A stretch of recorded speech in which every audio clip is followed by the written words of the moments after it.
Hi mga gang, and welcome back to my channel. How have you been? This video I'm gonna talk to you about how I came here in Japan, my journey from the Philippines going here, why I am here, and lastly I will let you have a glance of my room and how my place looks like. As I'm doing this video now, this is actually my second night here. Last night, I arrived here in Japan and I arrived at Narita Airport. A lot of things happened to me recently, and for all my friends who have known me, you have seen my journey, Cheryl, from breaking up with my boyfriend, which I thought I'll gonna marry, but no. Then passing my board exam as a licensed teacher, which I was really happy about. Then resigning from my job, which I really like, and choosing Japan to chase my dreams. At this age, in my 30s, I am reflecting my life on where I am right now, and I'm not sure if you can totally relate to me, but I felt that I'm stuck in my life and on my daily routine, and I really wanted to chase this dream which I have for a very long time. Don't get me wrong, I have a very good family, supportive family, friends and relatives in the Philippines, but I still wanna chase this long time dream. I just want to encourage you that if you feel the same way as what I felt, then hindi ka nag-iisa.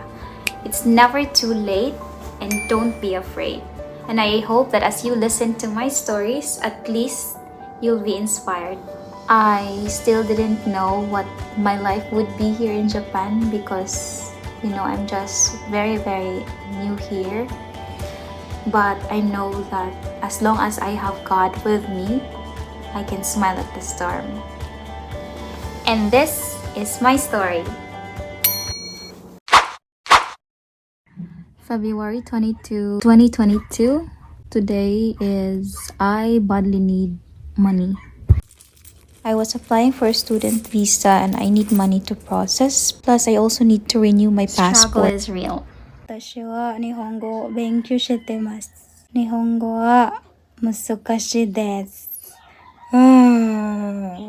Si Dina. Ayan. Dina. It's because of you. La la la la la la la, romantic Sunday. I just got my passport today. Yay! Ta-da! Ako nga managkanta. Few days na lang, organ ako. And one thing, lakon ko. Mao ni akong miss diri sa mo. Carrying my luggages with my family left behind makes me so emotional. Being refueled. As a safety precaution, please unfasten your seatbelt and put your seatbelt.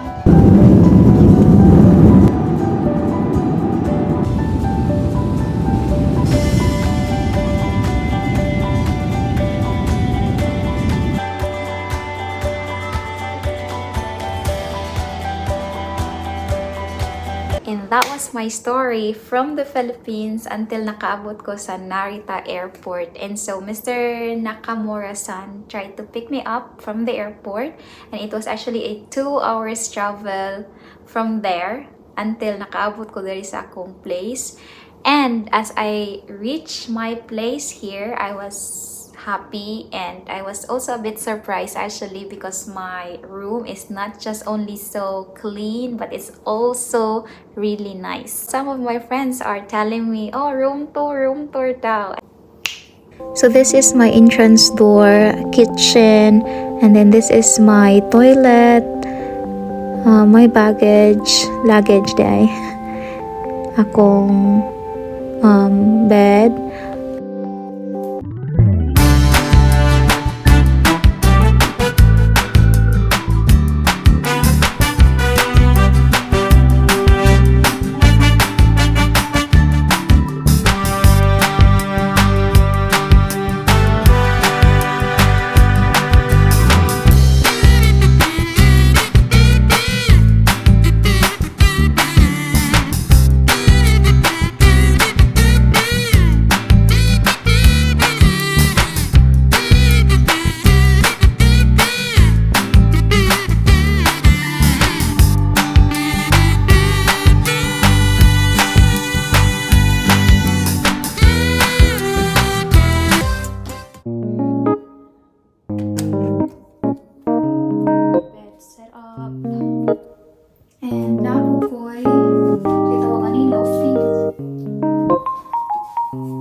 is how my place looks like from here.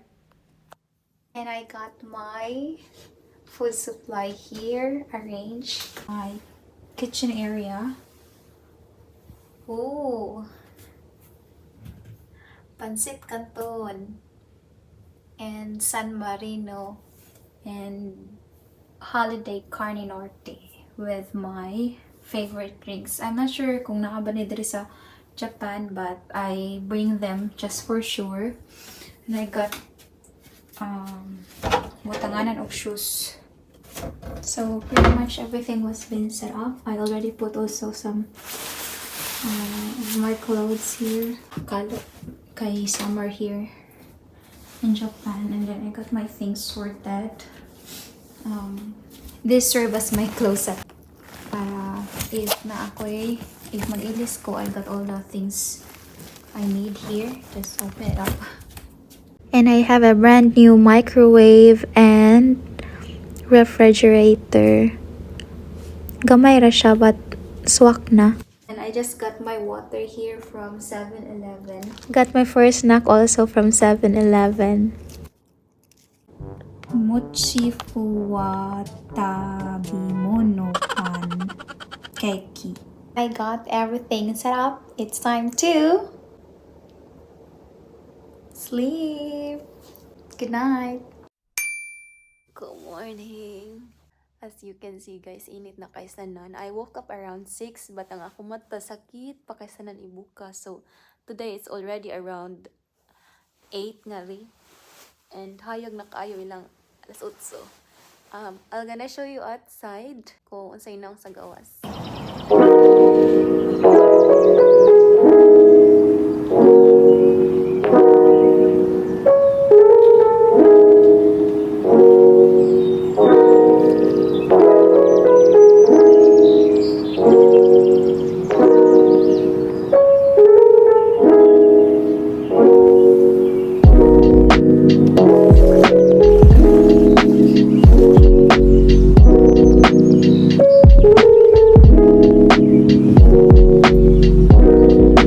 So today morning, it's my first time to go outside. Kay mamalit ko pagkaon, mamalit ko other things nga kanang ginagmay lang ko nga wala diri sa akong room. So go with me and let's go.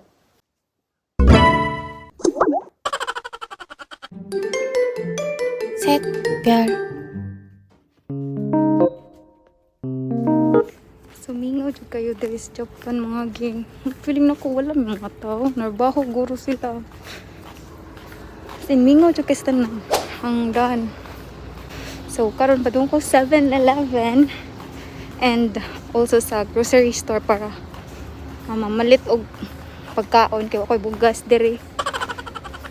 Then mahal man ang bugas sa 7-Eleven, Japanese rice.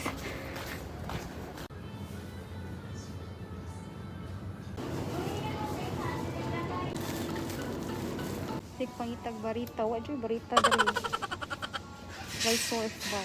Paulit na ko guys. Kapit ko og hugas and kaha.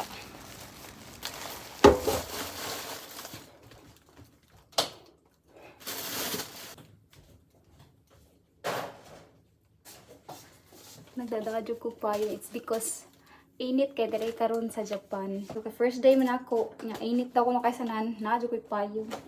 Payong ni sa akong ex. The funny thing here sa Japan is, you should bring your own bag. Good thing nakadala ko ani kay funny kay ibon ko ano mo niya gisud og plastic or even carton man lang. Naglakaw ko gud na ginanak ko. Late ko na ka-realize na di ko yan niya maigo adi ay. And so, dapat kumamalit din magdadyo og bag, own bag. Grabe kay sila sa nani din diri. Ay rehis ko. So nakapalit ko og rice 5 kilos or 1,300 yen. Sana na kay rice. Magluto ko rin taod. Ano ito? And then, diri sa Japan, wala kita og surf bar. Sige ko tiktoyok until nakakita ko ani. Palit ko ani kay why surf bar are. Siun lang daw ni. Powder jud ay siya. Powder siya inside. Di mo makita. Para pang hugas sa plato. Mura ko endorser sa may rehis. Para lutuanan.